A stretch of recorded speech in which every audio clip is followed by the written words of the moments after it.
Vous savez, la science, des fois, ça ressemble à une vraie enquête policière. On a une victime, on n'a pas de suspect clair et des décennies de questions sans réponse.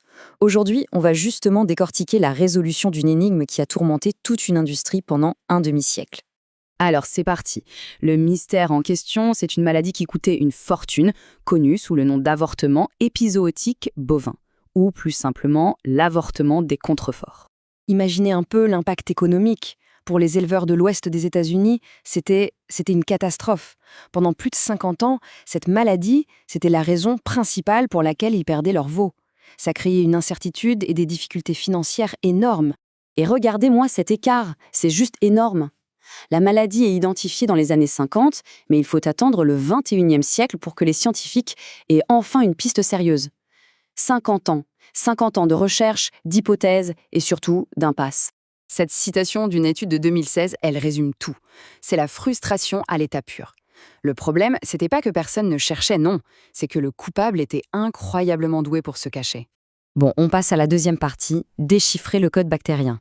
Alors, qu'est-ce qui a changé? Comment est-ce que les enquêteurs ont finalement réussi à percer ce mystère? Eh bien, la réponse, elle se trouve dans la technologie. Une toute nouvelle façon de regarder les preuves.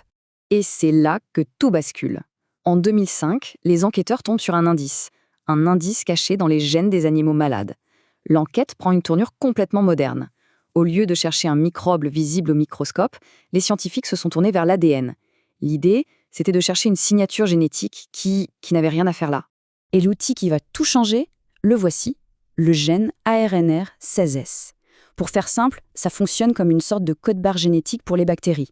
Chaque espèce a sa propre séquence, une séquence unique. Et ça permet aux scientifiques de l'identifier, même si, comme ici, la bactérie est impossible à voir ou à cultiver en labo avec les méthodes classiques. C'était la pièce manquante qui allait tout débloquer. Et là, c'est le moment Eureka. L'étude de 2005 le confirme. Ils ont une correspondance. Un code-barre génétique inconnu apparaît systématiquement dans les échantillons des fœtus malades. C'était donc une bactérie jamais vue auparavant, une nouvelle delta-protéobactérie. Et la preuve, elle était en béton. Un nouveau test PCR qui a été développé juste pour ce suspect a montré une précision quasi parfaite, 100% spécifique et 88% sensible dans les tissus malades. Ce n'était plus une coïncidence, c'était clair. Le coupable était bien sur la scène du crime. Maintenant, on va chercher le complice. Parce que identifier un suspect, c'est bien, mais il faut comprendre comment il se déplace. Dans toute bonne enquête, il faut comprendre le mode opératoire. Les scientifiques devaient donc trouver le complice. Et ça, c'était la nouvelle grande question. Comment cette mystérieuse bactérie se propageait d'un animal à l'autre? Parce qu'une bactérie, ça ne traverse pas comme ça des kilomètres de pâturage. Il fallait forcément un intermédiaire, un vecteur qui transportait le coupable. Et le complice présumé, le voici. La tique Pagellarello. On l'a suspecté depuis très longtemps. Les éleveurs le savaient bien, la maladie apparaissait toujours dans les zones où cette tique vivait. Mais voilà, jusqu'à ce moment-là, il n'y avait aucune preuve directe qui la reliait à la nouvelle bactérie suspecte. Et là, c'est la preuve irréfutable. Une étude de 2007 a testé des tiques qui ont été collectées sur le terrain. Et bingo, ils ont trouvé l'empreinte génétique de la bactérie chez environ 12 à 13% des tiques, que ce soit les adultes ou les plus jeunes, les nymphes. La preuve était faite. Le complice était officiellement démasqué. Et le plus intéressant, c'est que ça nous montre exactement comment ça marche. En trouvant la bactérie principalement dans les glandes salivaires de la tique, les scientifiques ont compris le mécanisme du crime.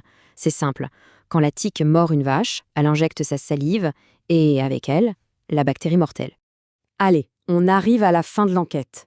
Nommer le coupable insaisissable. Avec un suspect identifié et un complice confirmé, il ne restait plus qu'une seule chose à faire pour clore officiellement cette affaire. C'était la toute dernière pièce du puzzle. Il fallait donner un nom au coupable. Parce qu'en science, une découverte n'est vraiment complète que lorsque le nouvel organisme est officiellement classé et nommé. C'était la dernière étape pour résoudre ce mystère vieux de 50 ans. Et le voilà, son nom officiel donné en 2016, Pagellarelobacter abortibovis. Pagellarelo, ça vient de la tique qui la transporte, et abortibovis, eh bien, ça veut dire ce que ça veut dire pour la maladie qu'elle cause chez les bovins. Le coupable avait enfin une identité.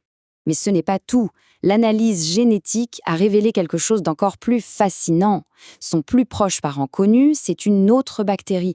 Mais Pagellarelobacter était tellement différent qu'il a été classé dans un genre entièrement nouveau.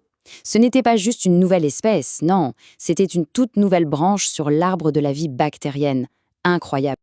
Alors, maintenant qu'on a toutes les pièces, que faut-il retenir de cette longue et complexe enquête? On récapitule.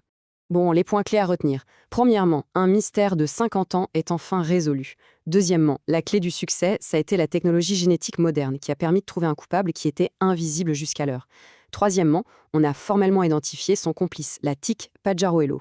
Et enfin, au passage, la science a découvert un tout nouveau genre de bactéries. Et la question c'est, pourquoi c'est si important? Eh bien c'est simple, parce qu'en connaissant l'ennemi, on peut enfin commencer à le combattre. Cette découverte, elle a ouvert la voie au développement de vaccins, de stratégies de gestion, bref, elle a enfin offert de l'espoir aux éleveurs qui luttaient contre cette maladie depuis des générations. Et tout ça, ça nous laisse avec une dernière pensée, une question. L'histoire de l'avortement des contreforts, c'est un rappel assez puissant que plein d'énigmes médicales ou scientifiques ne sont peut-être pas insolubles. Elles attendent peut-être juste le bon outil, la bonne technologie pour être enfin percées à jour.